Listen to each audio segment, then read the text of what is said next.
To start a Google Meet, you can go to the waffle and find the Meet icon in the applications, or you can go to meet.google.com and then you can click New Meeting to create a meeting for later, start an instant meeting, or schedule in Google Calendar. The third option asks you to go to Google Classroom. So I have a trial class that we can use. When you're in this classroom, you see that a meeting link is there.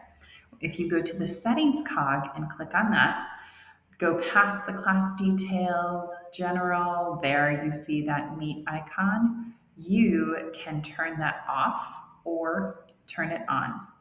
So this is a lookup code, which means that the actual link to your Google Meet will change every time.